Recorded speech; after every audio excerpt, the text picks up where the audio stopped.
começando mais uma edição de Pelo Mundo com Mila Simões de Abreu, quando a própria Mila Simões de Abreu, vai nos contar algumas das suas viagens. Mila é uma arqueóloga portuguesa, uma professora portuguesa que conhece todo o mundo e ela tem uma visão especialíssima de ver as coisas. Ela não só vê de uma forma interessante, de uma forma muito peculiar, mas ela conta de uma forma peculiar. Então, o canal Arte Agora tem o prazer de oferecer aos seus acompanhantes, aqueles que são inscritos no canal, as viagens de Mila pelo mundo, e eu garanto que são programas imperdíveis. Nós estamos já indo para a quarta edição, a Mila já está na nossa antessala, já está fazendo as conexões de áudio e vídeo, e ela vai chegar, me parece que hoje, ela vai contar tudo exatamente como é que é. Está fazendo a conexão. Mila Simões de Abreu, boa tarde ou boa noite, Boa tudo tarde. bom? Aqui está a ficar já escurinho, porque estamos no outono, não é? Em outubro, e portanto já começa a ficar, já estamos no princípio da noite, não é? Já começa Bom, a escurecer mais cedo, não? Sim, sim, mais cedo, não é? Porque nós no verão temos luz até às 10 da noite. Agora, neste momento, são 7 horas, não é? Da noite e já está a ficar escuro já. Sim. Ô, Mila, Que e bom o tempo? ver-te, A que bom temperatura, ver-te. como está? Olha, esta semana tivemos um horror de calor. Foi o outono, o outubro mais quente que nós tivemos, com temperaturas à volta dos 30 graus. Mas a partir de hoje desceu, passou para os 20, desceu 10 graus. Estava 10 graus acima do normal, não é? Aí também sei que também tem estado muito calor, não é? É, sim. A questão toda é a seguinte, né? Existem os negacionistas que não Sim. acreditam que o homem esteja interferindo nisso. Na realidade, a atividade humana parece que está levando a humanidade ao caos.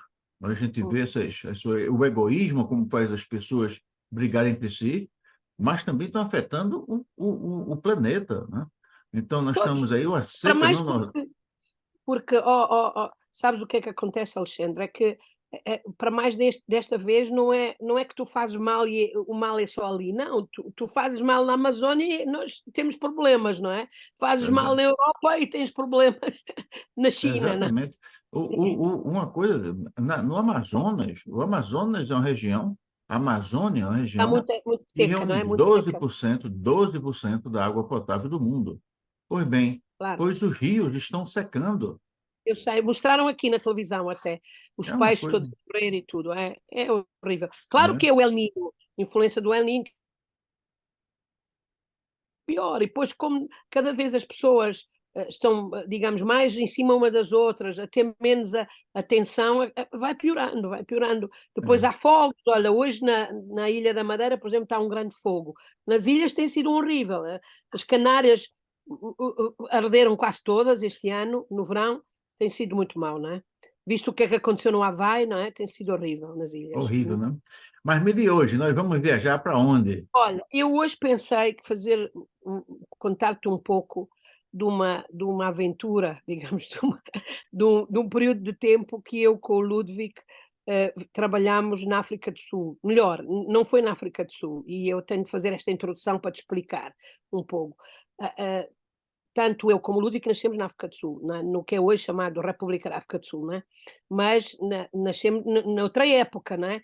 Em que a África do Sul era completamente diferente, e então, no meu caso, eu estive lá mesmo só de pequena e depois frequentei às vezes a escola, mas eu vivia nas colónias portuguesas, não é? No caso do Ludwig, o pai dele era um grande defensor, digamos, era contra o apartheid, e então, quando ele era muito pequeno, ele foi obrigado a fugir, foram obrigados a ir embora, porque o pai ia ser preso, não é?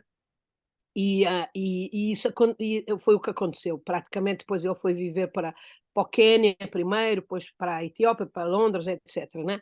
E então ele não viveu também muito na África do Sul, não é? Mas sempre tivemos uma grande relação, é claro, com os problemas do que se passava lá com o apartheid e tudo isso. E também uma grande, digamos, do ponto de vista sentimental, ligava-nos àquele sítio, não é?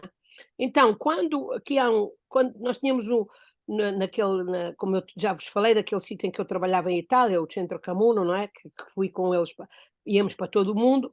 Às vezes, o que é que tínhamos? Tínhamos colegas que nos contatavam e diziam: olha, nós precisamos muito que vocês fossem a este sítio ou àquele sítio, ou assim, né? Tínhamos, portanto, normalmente esse tipo de trabalho era um trabalho que era praticamente gratuito, que era uma questão de ajudar os outros colegas no mundo, não é? E, às vezes eles davam-nos alojamento e comida e pronto, e pouco mais, não é? E é assim que a gente, eles também vinham nos ajudar, não é? Então era um pouco assim, não é? E então nós acabámos por conhecer um colega que infelizmente já morreu, o Lucas Smith. E o Lucas Smith era um holandês que era professor de geografia, mas que acabou por se apaixonar pela arte rupestre, e ele trabalhava, e é nesse país que eu vou vos falar, no Lesoto. E eu vou abrir aqui, vou compartilhar, espera aí, deixa-me compartilhar contigo o... espera aí que tenho de sair, espera aí, só um segundo, vou-te mostrar onde é que fica o Lesoto, não é? Então, está ok? Deixas-me partilhar, não é? Tem? Pronto. Ok, então vamos lá. Vamos lá ver. Então, consegues ver? Espera Sim. aí. Mas eu não te vejo a ti. Deixei-te de ver. Pronto. Queria-te ver. Espera aí, só um segundo. Vou diminuir aqui a tela. Pode ser que... Deixa-me sair. Acho que é um erro meu. Eu vou diminuir isto aqui de maneira que eu possa te mostrar. Ver se eu consigo. Pronto. Consegues ver? Sim. Consegues, não é? Sim. Consegues ver o mapa? Consegues ver o mapa? Sim. Pronto, então estás a ver, isto é África, não é? Aqui está um Sim. bocadinho do Brasil, vê-se um bocadinho do Brasil. Pois o Lesoto, estás a ver esta coisinha aqui verde muito pequenina, vês aqui? Hã? Pronto, isso é o reino do Lesoto.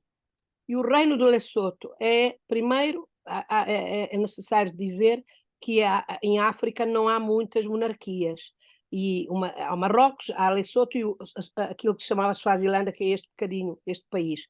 Os outros países normalmente foram colónias, não é? E depois, quando se libertaram da opressão dos países europeus, como a Bélgica, a França, a Inglaterra, Portugal, etc., normalmente eram repúblicas, não foram, não são monarquias. Embora a África, muita da história da África, antes do período colonial, tinha reinos, não é?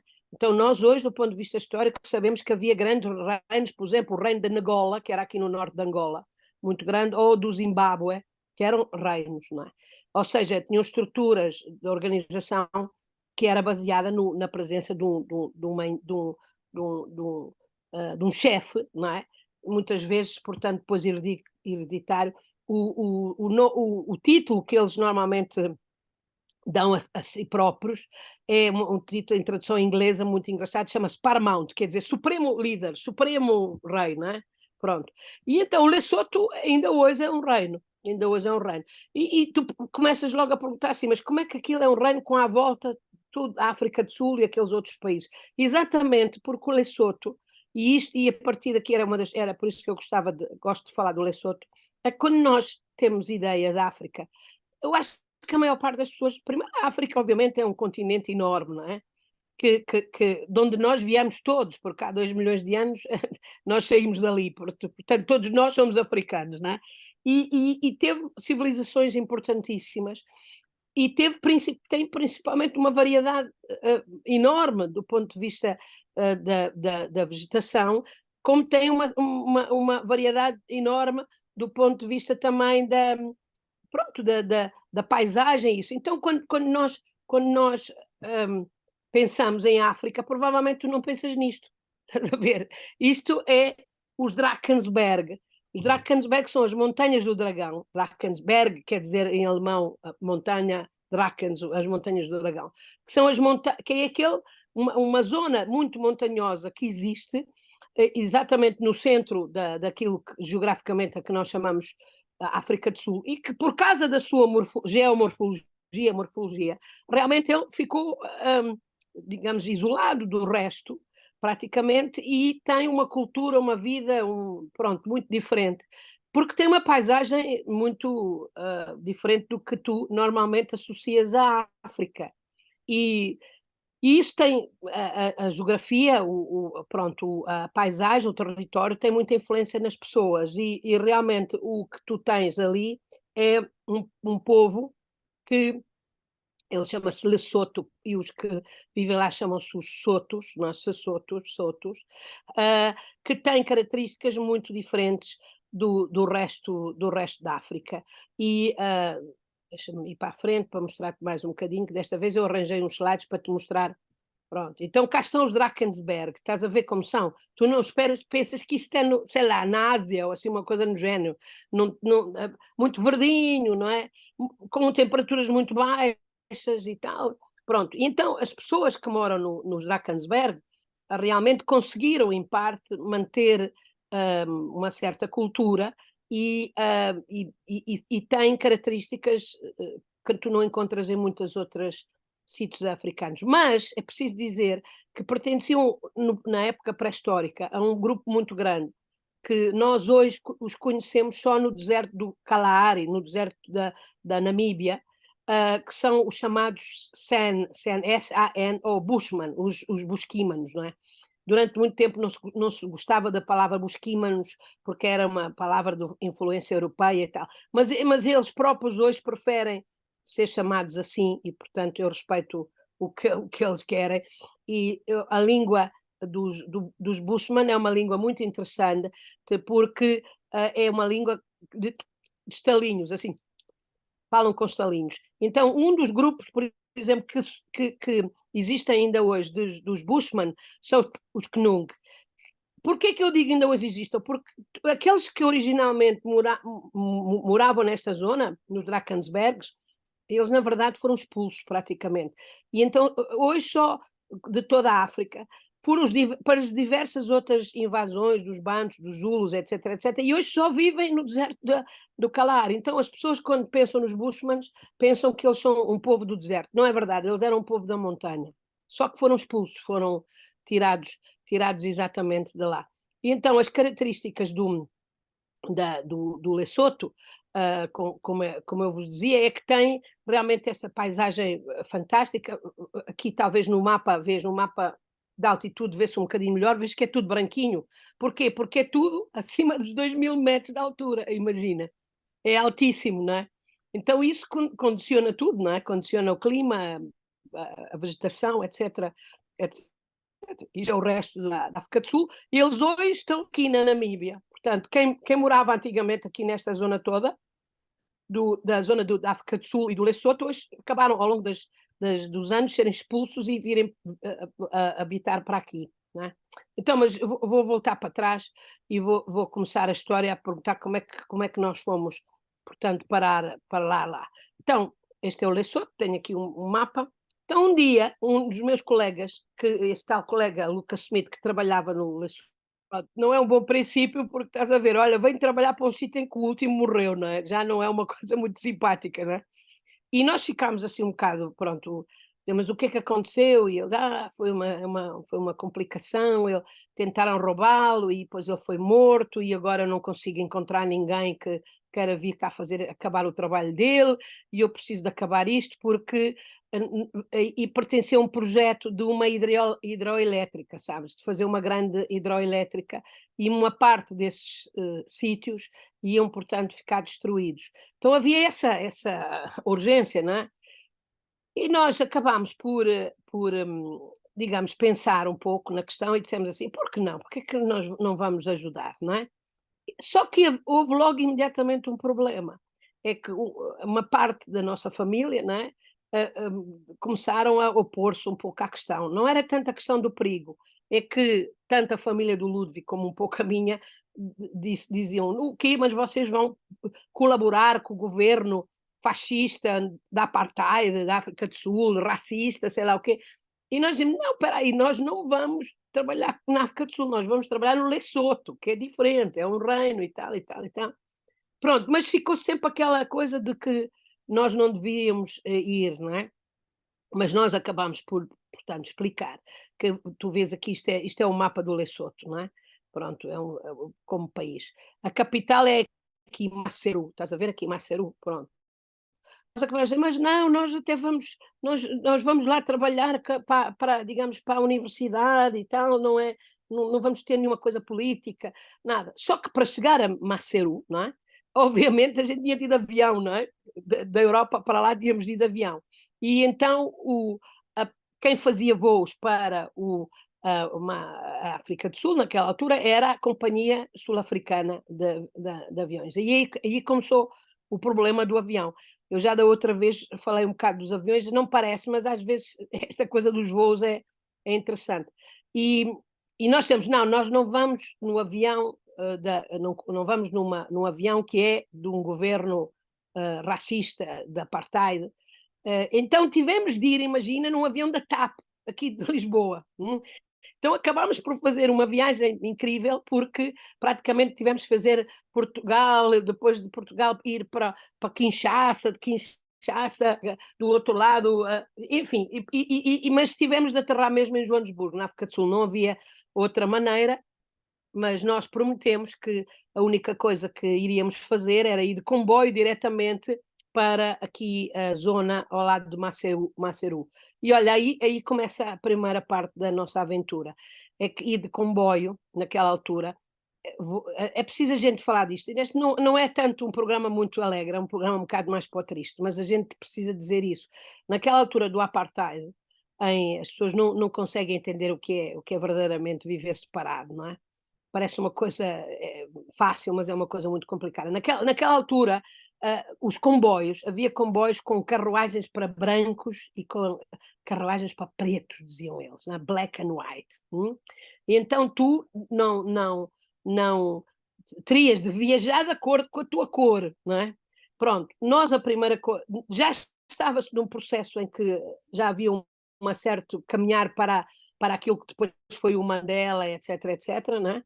E então a primeira coisa que nós soubemos, não é? É que na verdade já havia uns compartimentos que eram compartimentos para mistos, que em teoria tu podias ir para lá. Alexandre, a primeira coisa que é extraordinária é que tu chegas à estação de comboio e tens uma parte do comboio do trem para um grupo étnico, um grupo de pele, digamos, e outro para outra, e depois as carruagens centrais estavam vazias, porque ninguém ia para aquela que era neutra, digamos, não é? Pronto, nós fomos para essa, é claro, não quisemos participar, digamos, nessa divisão do apartheid, e foi extraordinário, porque diversas pessoas vieram ter connosco e tentaram dizer, não, tu não és aí, tu és daquela outro lado. Havia o apartheid era mesmo uma coisa mental, estás a perceber? Então, não, tens de vir para aqui para o lado dos brancos, ou tens de ir para o outro lado, uma coisa... E nós ficámos, francamente, muito perturbados com aquilo, porque sentia-se mesmo uma tensão muito grande em relação a isso. Felizmente, quando se chega aqui a Maseru, não, o Lesoto era um país onde não havia isso, não havia apartheid, não é?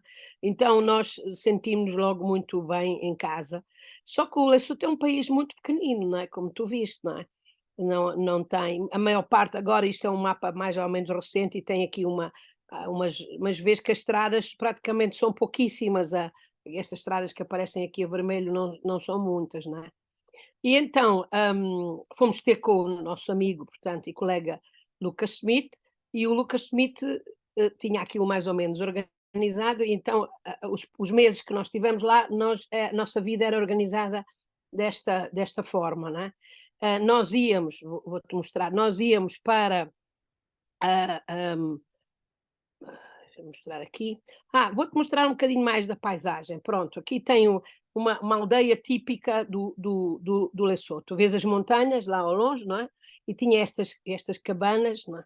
E eu depois daqui a um bocado já vais perceber porque é que eu coloquei esta imagem. As pessoas, os habitantes do Lesoto são maravilhosos e têm digamos, uma maneira de se vestir maravilhosa para mim, lindíssima, como tu vês. Como faz muito frio, eles vestem-se com cobertores, estás a ver? São tudo cobertores, não é? E tem este chapéu muito típico, lá da zona deles, não é? E têm cores muito alegres, são vestidos muito, têm esses cobertores são muito alegres. E porquê que têm cobertores? Porque faz muito frio, não é? Faz muito frio porque uma boa parte do ano, a 2.000 metros de altura, tu tens frio, não tens calor, embora estejas em África. Então, esta é duas imagens para tu veres mais ou menos como são portanto, os habitantes do Lesoto. E quando chegamos lá, como é que eu hei de chegar? É um país realmente muito pequeno, como não tem muita gente, não é? E com pouquíssima, digamos, em termos de estradas, isso tudo é muito isolado. Naquela altura ainda era muito mais. Realmente, naquela altura, quando eu digo isolado, era de uma dimensão que quase nós parece-nos que estamos na pré-história, não é? Pronto, fomos para este sítio, que tu vês aqui muito arranjadinho, muito bonito, que se chama a Universidade Nacional do Lesoto, e que fica numa zona em que fica, o lugar em que fica, chama-se Roma.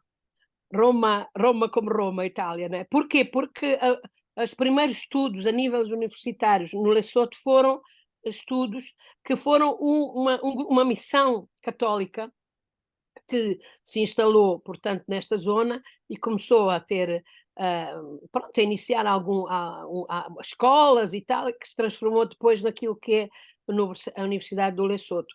Então, essa coisa do Roma também tem muita piada, porque muitas vezes, às vezes havia pessoas que falavam comigo e diziam, mas onde é que tu estiveste? Eu dizia, eu estive em Roma. Roma, sim, Roma no Lesoto, não é Roma em Roma, não é? Pronto. E então este é o campus da Universidade de Roma, no Lesoto. E aqui vês que tinham uns edifícios que são as escolas e tal, e depois estas casinhas que eram as casas dos professores, não é? Então o Lucas Smith vivia numa destas casinhas aqui. Então ele acolheu-nos na casa dele e o nosso trabalho o que é que constituía? Eu não sei se tu alguma vez viste aquele filme que chama-se Missão Impossível, que dá um envelope com o que é que tu deves fazer. Olha, pois a nós acontecia-nos isso, sabes? Ele dava-nos um envelope com as instruções do que é que nós devíamos fazer cada 15 dias. Porque cada 15 dias nós saíamos aqui da universidade, íamos para o campo, para a montanha, e durante aqueles 15 dias, Alexandre acredita, não tínhamos nenhuma comunicação, nada, absolutamente nada, não havia nenhuma maneira deles comunicarem connosco e nós comunicámos com eles, porque íamos para o meio das montanhas, nem rádio nós conseguíamos ter, não tínhamos absolutamente nada. E não havia comunicação nenhuma, nem sequer aquilo que muitas vezes acontece em África, que é tu não tens rádio, mas ouves, por exemplo, o rádio, a BBC ou uma coisa nas frequências mais baixas. Não havia, era zero, porque no meio das montanhas, a 2.000 metros de altura, não havia literalmente nada. Estás a perceber? Nada. Então, o que é que ele nos dava com estes envelopes? Tinham coordenadas geográficas dos sítios que nós tínhamos de visitar e documentar, que era fotografar, desenhar, etc, etc. Né? E como é que nós íamos? Nós íamos com um guia, aliás, íamos com 2 pessoas. Portanto, íamos para o campo com 2 pessoas. Um que era uma espécie de tradutor, porque, claro que nós não conhecíamos as línguas nem nada, e que também nos ajudava nos desenhos, e que guiava, e outro, que por mais incrível que te pareça, era aquilo que a gente em português aqui em Portugal chama pisteiro, que era um que ia à frente de nós, para ir ver se encontrava alguém. Porquê? Porque se encontrava alguém, e encontrávamos, não é? Nós isso é um princípio africano que também a maior parte das pessoas não conhece. Quando tu entras no território de outro grupo, tu tens de pedir licença para entrar. E se podias, por exemplo, acampar, se podias pôr o teu carro, a tua tenda, uma coisa qualquer. Então a missão dele era assim uma coisa diplomática, digamos. Ele ia à nossa frente e depois voltava para trás e dizia: falei com o chefe, e o chefe disse que sim, que podemos entrar. Nunca, isto é preciso dizer, nós nunca entrávamos num território sem ter a licença do chefe, não é? E o chefe, muitas vezes é chamado soba, o chefe, repara, eu sei que é de tal maneira importante essa figura, que até o Nelson Mandela, quando voltava ao sítio dele, onde ele tinha crescido, e antes de entrar no sítio ele pedia licença ao Soba, pedia licença ao chefe, estás a perceber? E, que era uma mulher, imagina, o Nelson Mandela até pedir licença, não é? Mas isso é uma daquelas regras absolutamente da civilização e tens de a cumprir, não é? Então nós realmente fazíamos sempre isso. E porquê que nós tínhamos, para além de pedir essa licença para entrar no território, era preciso? Não, não era. Eu tinha todos os papéis do governo, do rei, assinados e tudo. Eu não precisava, não é? Mas nós sempre tentámos respeitar exatamente essa tradição. E, espera aí, vou-te mostrar. Então nós saíamos da universidade, aqui está, pronto, isto é a Universidade Nacional do Lesoto, vês? E com esse documento que era constituído por coordenadas, estás a perceber? Às vezes um mapa e às vezes algumas descriçõezinhas. Então nós tínhamos de ir à procura desses sítios, para o meio das montanhas, estás a perceber? Daquelas montanhas que eu te mostrei, à procura do que é que acontecia. Então, a primeira aventura que te quero contar é que numa dessas saídas que nós fomos, nós voltávamos 15 dias depois, não era? Com material, e parávamos 2 dias normalmente, descansávamos 2 dias e depois continuávamos outra vez. E então, quando estávamos nessas saídas, não é? Nós trabalhávamos o dia todo, depois à noite nós tentávamos ir para o pé de uma das aldeias, como eu mostrei há pouco. Porquê? Primeiro por a nossa segurança própria, não é? E também porque, pronto, sentíamos mais protegidos até dos animais e dessa coisa toda, portanto, normalmente tentávamos fazer isso. Só que quando nós chegávamos a essas aldeias, tu podes imaginar, nós éramos absolutamente uma novidade para eles, não é? Então era muito interessante, porque mal nós chegávamos com o jeep e começámos a pôr a tenda, a aldeia toda vinha, traziam cadeiras e sentavam-se à nossa volta e ficavam a ver o espetáculo, estás a perceber? Ficavam a ver, eu sentia-me um bocado incomodada porque eles ficavam só a olhar para nós a ver o que a gente fazia. E isso era porque, obviamente, era curiosidade, estás a perceber? Era quem é esta gente, o que é que eles estão aqui a fazer, não é? Então, isso, assim dito, pode parecer uma coisa muito tranquila. Agora, pensa como é que eu ia à casa de banho.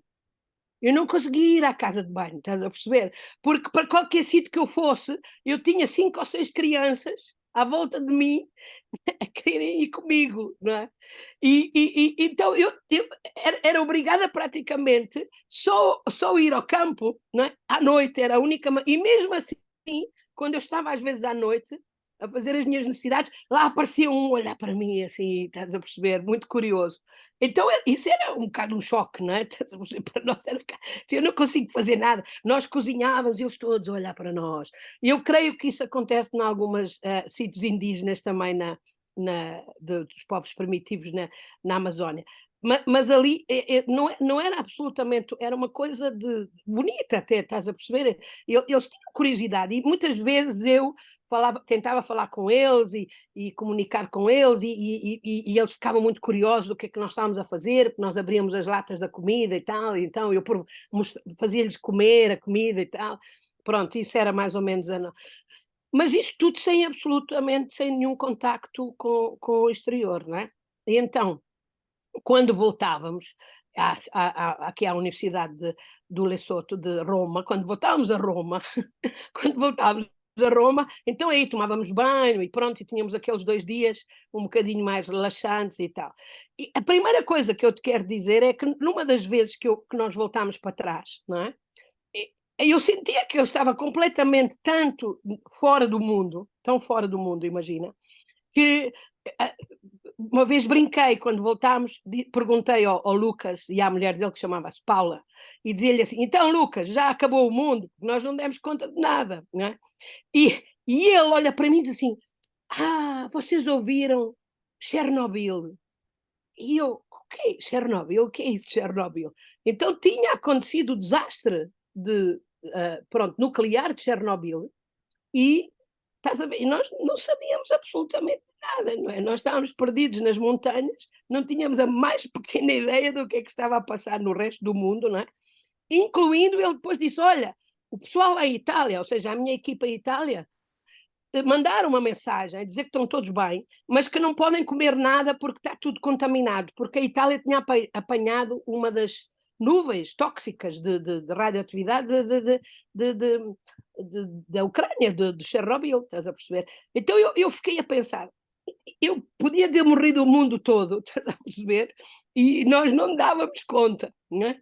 E o que é que seria do mundo, imagina, porque nós não sabemos fazer nada, mas isso para te dar a dimensão de como realmente, às vezes, as coisas, não é? Nós não pensamos. E eu ficava sempre, meu Deus, realmente, o que é que acontece no mundo? E aqui a gente não sabe nada, não é? Porque está cortadas as comunicações absolutamente, totalmente, não há a mínima possibilidade da gente saber o que é que se passa, não é? Ô, Então isso é Mila, uma... ô, Mila, Diz. nesse momento, em alguma circunstância você pensou que eles também têm esse sentimento? É aquele negócio aí, qual é o mundo certo? Se é o nosso Sim, mundo ou se é o mundo deles? claro, estás Porque a eles ver. estão, não é? Aí eu realmente o Lesoto, como eu te disse, foi uma experiência muito interessante para mim, porque eu vi como o que era, o que é que há tantas outras pessoas no mundo que não são o nosso mundo, não é? Mas eles, pronto, vivem e estão lá e não há. Nós, às vezes, na Europa, não é? Sentimos um bocado, estás a perceber, como controladores do mundo. E não é verdade, não é? Não é absolutamente verdade, nada disso. Deixa-me dizer-te, a vida do meu amigo e colega Lucas Smith nesta pequena universidade era muito interessante. E isso também fez-me meditar muito, porque, por exemplo, imagina, ele gostava muito de jogar xadrez, e então ele jogava xadrez com dois amigos dele que estavam, um na Austrália e outro nos Estados Unidos. E tu vais-me perguntar como é que jogavam xadrez se um estava na Austrália e outro Estados Unidos. Jogavam através, sabes de quê? De postais. Então, um escrevia um postal o movimento do xadrez, mandava, portanto, 2 meses depois chegava, o outro fazia o movimento, escrevia ao outro, estás a perceber? Isso. Então ele tinha um tabuleiro de xadrez que eu uma vez comecei a tocar e disse: não toques, porque esse é o meu jogo de xadrez, que eu estou a jogar com outro que estava na Austrália. Eu estava, é louco, é um mundo incrível. Se calhar, sim, os primeiros portugueses que chegaram ao Brasil, assim, se calhar também tinham maluqueiras destas, não sei, né? Mas era uma. E depois outra coisa muito interessante, como tu podes ver, isto do Chernobyl foi em abril de 1986, não é? Quando se dá a Chernobyl, não é? E naquele ano havia outra coisa muito interessante, e eu passei noites inteiras a ver isso, que era o cometa Halley. Sabes, o cometa, aquele que passa a cada 100 anos. Era o ano em que passava o cometa, não é? Passava o cometa e um dos poucos sítios em que se via era na África do Sul. Então, eu todas as noites, a minha grande preocupação era ver o cometa, não é? Então, não, ele às 3 horas é que se vê melhor, às 4 horas, às 5 horas, quer dizer, uma coisa completamente um pouco absurda, não é? O que é que me importava a mim o cometa, não é? Mas era um bocado isso que nós fazíamos, estás a perceber? Pronto, e isto periodicamente, nós, portanto, cada 15 dias fazia-se isso. No início, nós, como eu te disse, o que é que acontecia? Tínhamos um certo, tínhamos um pouco de atenção em relação à questão da como o nosso amigo tinha sido morto, não é? O outro que estava a fazer o nosso trabalho tinha sido morto. Claro que havia um bocado de receio, não é? E então o nosso colega, o Lucas, dizia: cuidado, vejam lá, se virem coisas qualquer suspeitas, fujam, não façam, não entrem em confronto, não é na nossa mentalidade, devemos fazer isso, não é? Mas ao passar dos meses, a gente começou a relaxar, estás a perceber? Começou, não, isto nunca tivemos nenhum problema, estamos sempre muito bem-vindos de todo sítio, não é? O máximo que me acontece é que eu não consigo ir à casa de banho, porque tenho um qualquer sempre a ver, não é? Mas, pronto, era assim, então olha, quero mostrar-te esta imagem, não sei se tu vês, que isto eram as pequenas vilas que nós, aldeias, não é? Que nós passávamos, estás a perceber? assim, de onde eles faziam um pouco de agricultura e pronto, e pastores e tal. Então nós muitas vezes ficávamos ao pé das casas dele. E então foram-se passando as semanas, o tempo foi-se passando e nós começámos digamos, a ter mais confiança, não é? Em tudo, em todas as coisas e tal. Então, segunda história, uma das coisas digamos, eu tenho, às vezes eu tenho medo por nada. As pessoas dizem assim: tiveste tanta coragem, estiveste nestes sítios todos. Não, muitas vezes eu tinha um medo de sei lá o quê, não é? Pronto, mas enfim. E então a segunda história que eu tenho é realmente um dia que nós chegamos a uma destas aldeias, não é? E pedimos licença para ir ver os sítios e tal, praticamente disseram-nos que sim, nós estacionávamos tínhamos um carro tracionado, não é? Estacionávamos o carro e depois começámos a tirar as nossas coisas, tínhamos umas cadeiras para nos sentarmos e pronto, não é? Mas eu comecei a sentir que eles estavam a olhar muito para nós, estás a perceber? Para as nossas coisas e tal. E de repente instalou-se em mim um bocado de medo, estás a perceber? E o medo é uma das coisas mais horríveis que existe, não é? Porque eu comecei aquilo que seria normal, não é? O que tinha sido normal, mas eu cada vez que olhava, dizia, aquele está a olhar para nós, não é? Aquilo assim, assado e tal, começou a crescer medo em mim, digamos, não é? Então, passado umas horas à noite, às tantas, o tal que era nosso, que vinha connosco como turista e que desenhava para nós e tal também, chegou ao pé de mim e disse assim, olha, à tenda e disse assim, olha, é o seguinte, aqui o pessoal da aldeia está a perguntar se nós não podemos emprestar o carro tracionado, para eles irem à missão. A missão, à noite, disse eu, o que é que eles vão fazer à missão?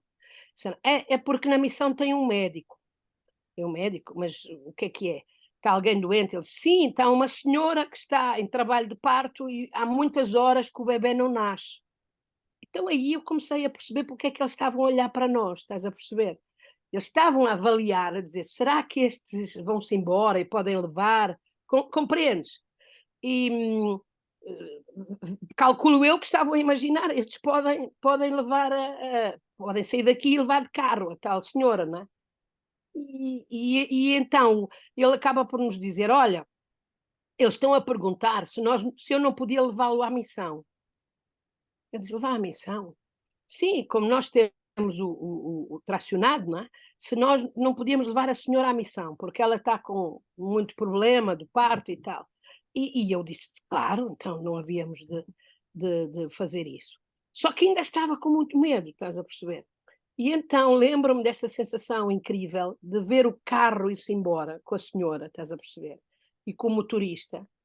E eu ficar a pensar, "É, acabou do carro ir-se embora, o motorista ir-se embora, nós não temos a mais pequena ideia de onde é que nós estamos, não é? Sabemos que está aqui ao pé uns sítios e tal, mas eu disse, comecei a ficar, estás a perceber, convencida que era uma cilada.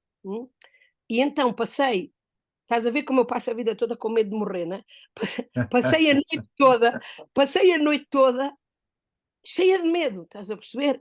Então qualquer barulho que eu sentia, pronto, eles vão entrar, vão-nos cortar a cabeça, não é? Vão entrar, vão-nos metralhar, não é? Vão fazer sei lá o quê, estás a perceber? Obviamente, não só não dormi, mas foi um pesadelo, estás a perceber? Uma noite de pesadelo, não é? E eu dizia, não, não, não, não. Depois eu tentava ler, estás a perceber? Quando tu estás muito nervosa, assim, tentava ler com a minha lanterna.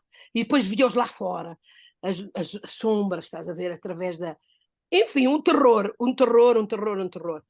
E olha, quando nasceu o sol, sabes que isto é interessante, como é que o sol para os humanos é importante. Quando eu saí cá para fora, começou assim a ver lá ao longe nas montanhas o sol a surgir, não é? Ficar mais claro e tal. Eu comecei a ficar um bocado mais tranquila e tal. E vou dizer, dos maiores momentos de felicidade da minha vida foi quando comecei a ver ao longe o tracionado branco a chegar, chegar. ia voltar para casa, a voltar para nós, não é? E ele voltou e o Taule, que era quem disse: "O bebé nasceu". Olha, vou-te dizer, foi das sensações de maior felicidade que eu já tive na minha vida.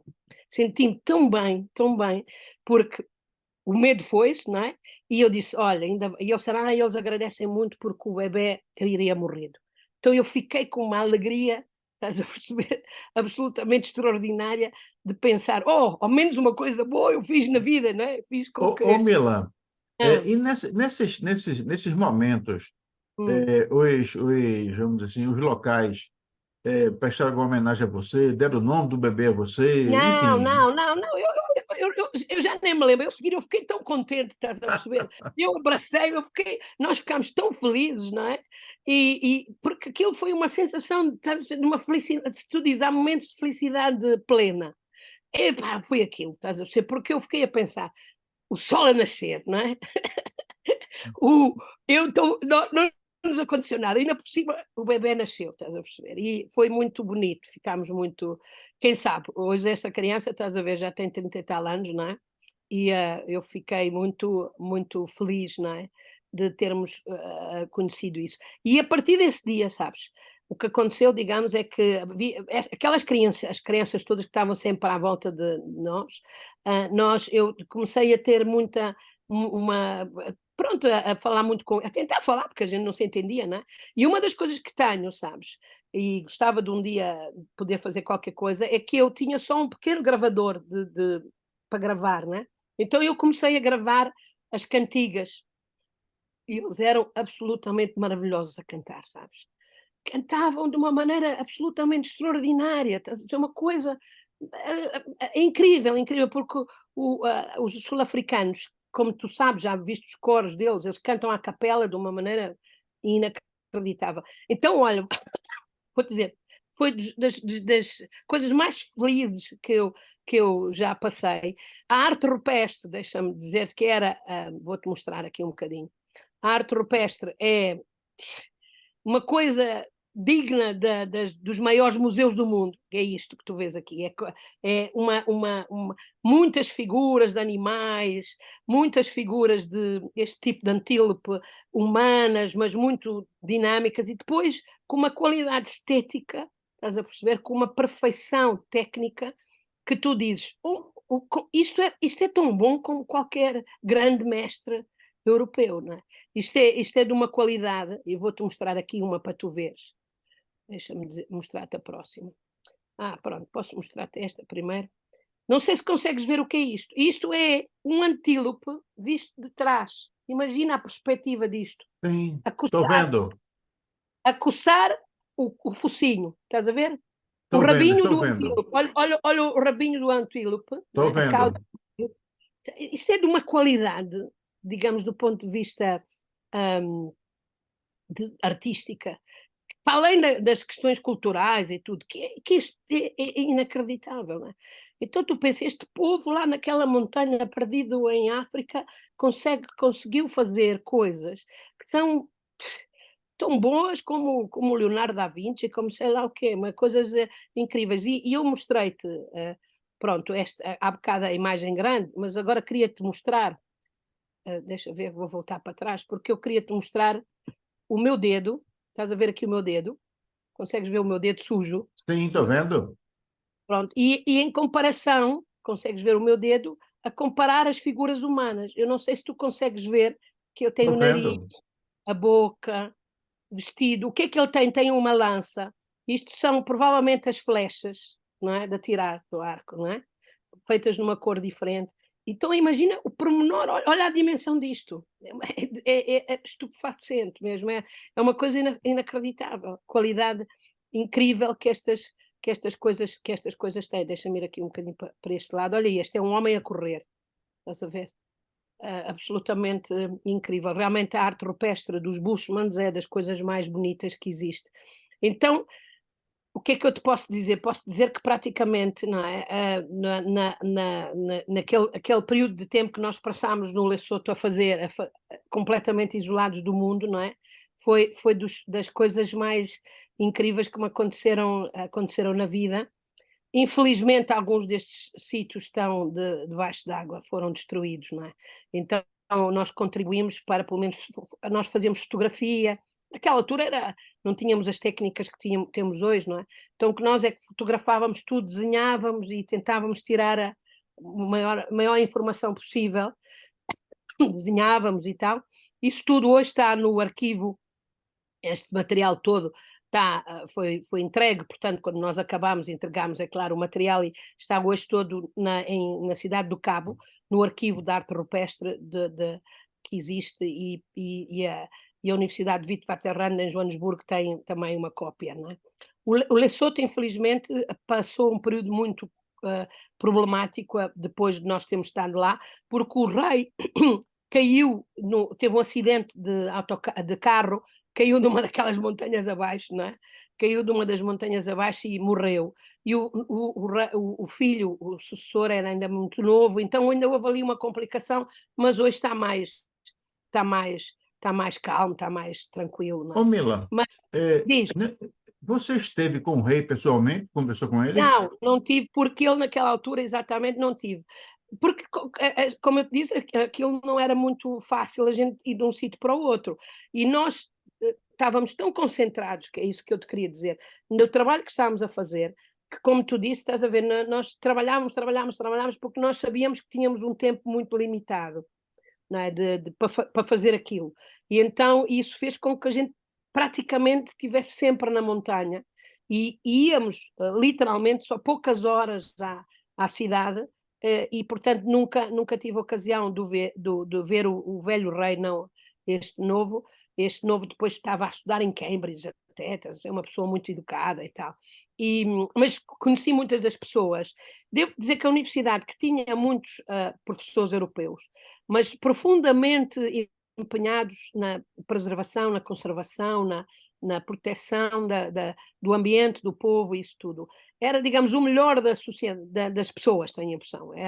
Isso é uma das coisas que me agradou muito trabalhar lá, porque não tinham um espírito colonial, tinham, pelo contrário, o espírito de dar o máximo possível para tudo, para tentar, numas circunstâncias que na altura eram muito difíceis, porque à volta tinhas a África do Sul racista, estás a perceber? À volta tu tinhas a África do Sul do apartheid, e então só o simples motivo de tu estás no Lesoto, já eras olhado mal se tu fosses, por exemplo, havia uma cidade ao pé de Maseru, sul-africana, que chama-se Bloemfontein, e muitas pessoas, às vezes tu eras obrigada a ir a Bloemfontein comprar coisas. Eu lembro, havia problemas, por exemplo, às vezes com os rolos de fotografia, isso tudo, e tu eras olhado mal só porque tu estavas do outro lado, estás a perceber, nos Drakensberg, estavas no outro lado.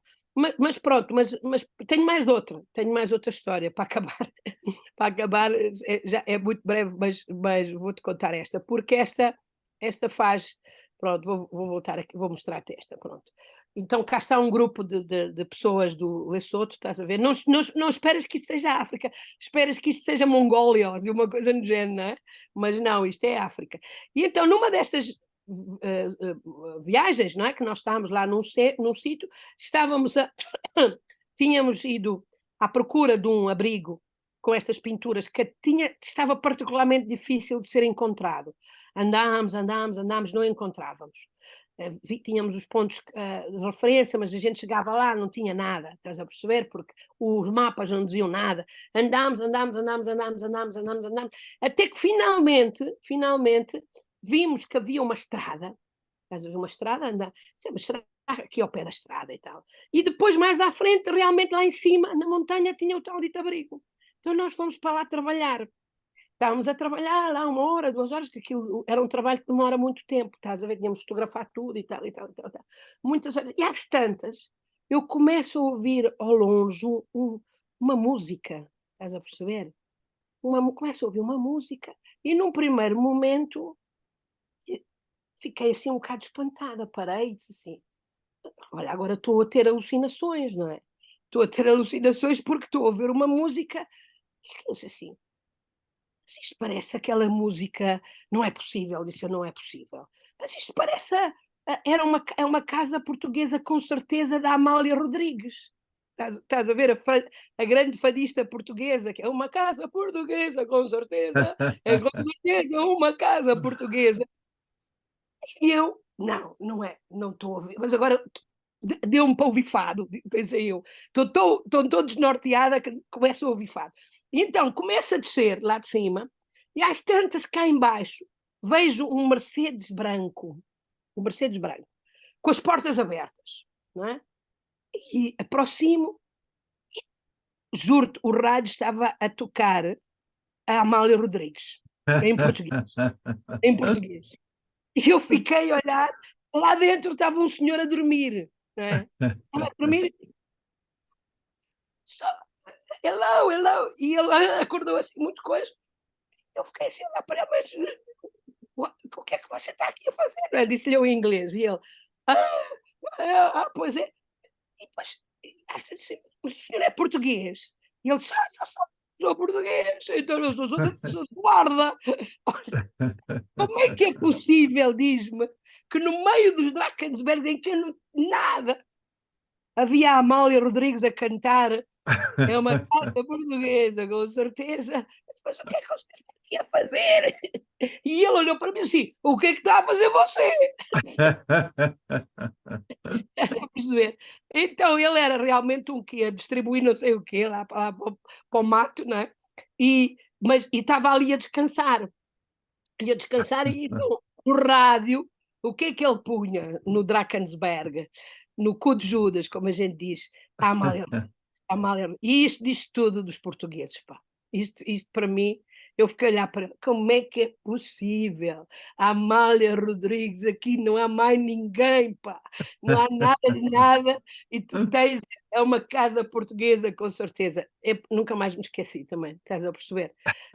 E isso mostra como nós somos, pá, tão distantes, tão próximos, estás a perceber? O que é que as culturas atravessam uma de um lado para o outro. Epá, não há razão para a gente discutir uns com os outros, pá. Realmente, não há razão para que este mundo seja discussão e de conflitos, nem nada disso, porque podemos perfeitamente estar todos uns com os outros e era muito bom. E pronto, foi com muita tristeza que nós conseguimos fazer o que tínhamos para fazer, não é? Então isso foi missão cumprida, não é? Nas últimas semanas foram ainda piores, porque o meu amigo Lucas Smith teve como é que se diz, um AVC, do stress, estás a perceber? Ele tinha mais stress do que nós, e então ele estava no hospital, e nós tivemos de concluir aquilo, epá, de uma forma muito complicada, mas conseguimos cumprir o nosso trabalho todo e entregar e fazer tudo aquilo que nós devíamos fazer, e pronto, e depois voltámos para casa a não nos poder nunca mais separar, digamos, dos Sessutos, não é? Daqui dos habitantes do Lesotho e daquele país que é fantástico. Tal, Mila, sim, sim. eu vou desfazer aqui para poder conversar um pouquinho vendo você.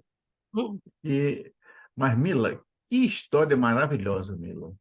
Quer dizer, É, essas suas aventuras são maravilhosas. Essa é mais uma.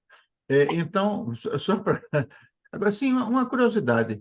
hum. Você tinha esse amigo, né, que foi para o hospital, você foi forçada, mas você conseguiu construir alguma amizade com a população local para esse. É assim, o Lucas depois, por causa da doença, teve de voltar a viver na Holanda, voltou para a Holanda, não é? E voltou para a Holanda, e até ele morrer há 2 anos, eu ia todos os anos vê-lo à Holanda, portanto eu Na fiquei muito Holanda. na Holanda, na Holanda. E no E, Lesoto, voltou Não, lá para. mas deixa-me dizer, mas na Holanda, quando eu entrava na casa dele, era como se fosse a casa no Lesoto, sabes? Sim, Porque ele sim. tinha todas as coisas do Lesoto, eram fantásticas. Do Lesoto, como eu te disse, havia uma grande dificuldade de comunicação, não é? Porque nós não conseguíamos, eles não sabiam inglês e nós não sabíamos. Eu ainda tenho um dicionário de Sessuto inglês, não era muito útil, estás a perceber? Porque não era pelo dicionário que a gente se comunicava. Mas o que esteve connosco, não é? Que nos acompanhou, o Taule, imagina, naquela altura não estava, mas conseguiu entrar na universidade, formar-se em arqueologia e hoje trabalha na universidade. Portanto, ele, por exemplo, é um que realmente esta experiência, até do ponto de vista profissional e de tudo, foi muito boa para ele e portanto, com ele, digamos, mantive essa relação. Sim. Mas com os habitantes locais, não, porque estás a ver como é que a gente comunica, não é? Não é só não comunicar, é que não há. Se fosse hoje, compreendes? Se calhar eles tinham telemóveis, eu também tinha, e a gente continuava a falar-se por WhatsApp, não é? Ah. Mas naquela altura era a pré-história. Oh, sabes, eu e tu, temos talvez a felicidade de ter vivido numa época em que os dois mundos, não é? Foi a última vez que havia aquele mundo, não é? Foram os últimos anos. Porque depois, logo a seguir, não, nos anos 90, tudo mudou, tudo começou a internet e tal, não é? Então tu não tens sítios que são isolados, não é?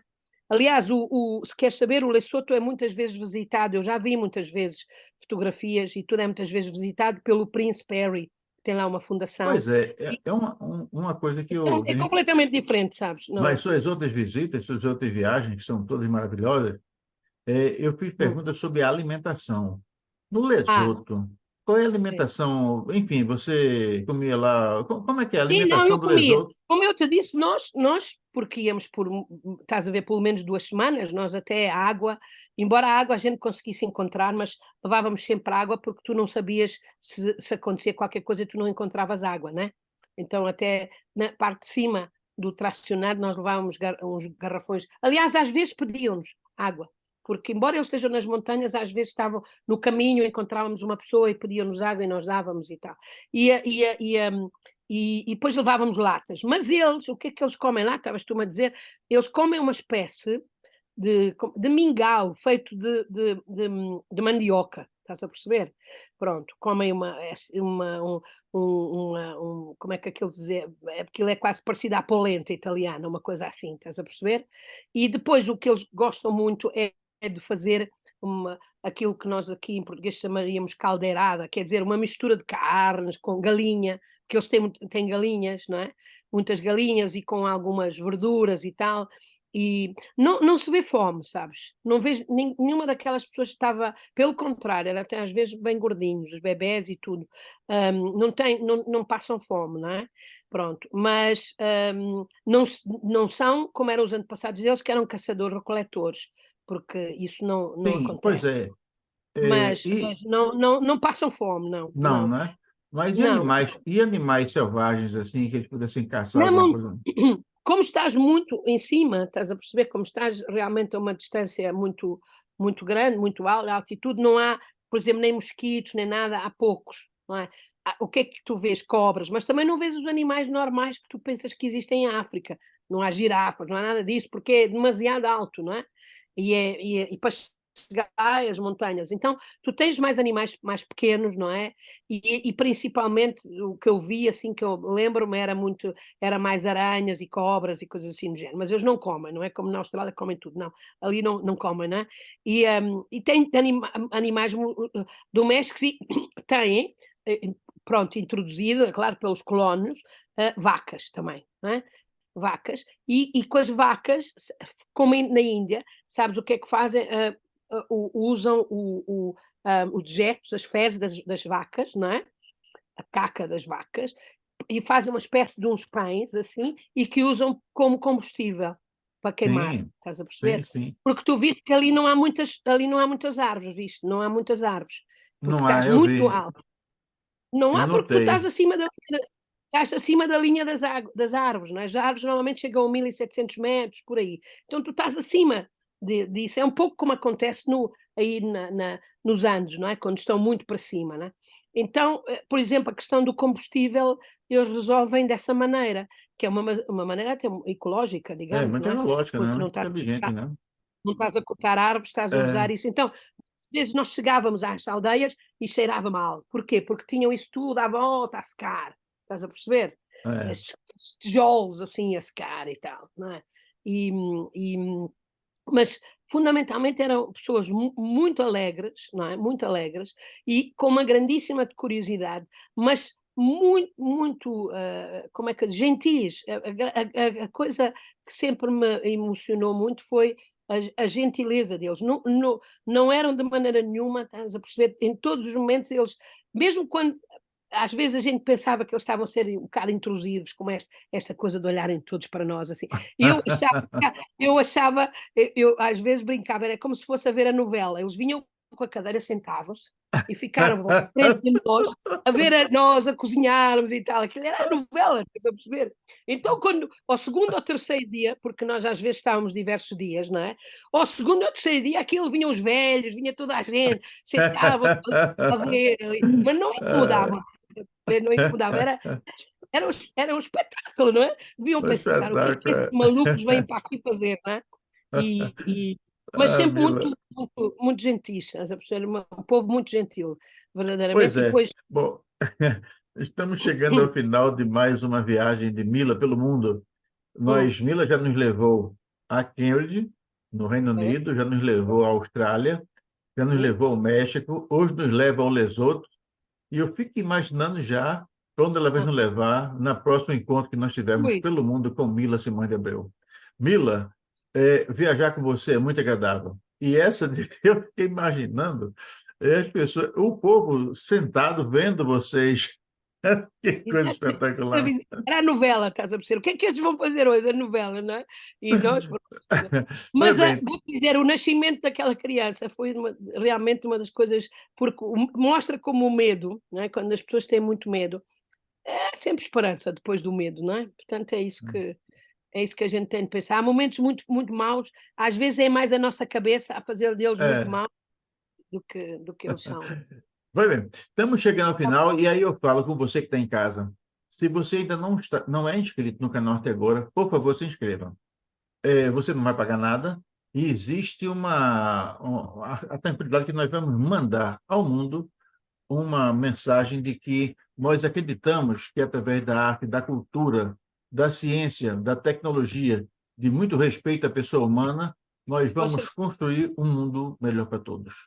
Um mundo com que não é bom para todos, não certeza. vale muito É a isso pena. mesmo, é isso E mesmo. vamos ouvir Mesmo agora as despedidas. nestes momentos difíceis, a gente tem de pensar nisso. Que somos todos iguais, primeiro, não é? Somos todos verdadeiramente iguais, que somos todos humanos e que temos de aprender a viver juntos. É só isso. Hum? Exatamente. Bom, Até à próxima. Até à até a próxima. próxima.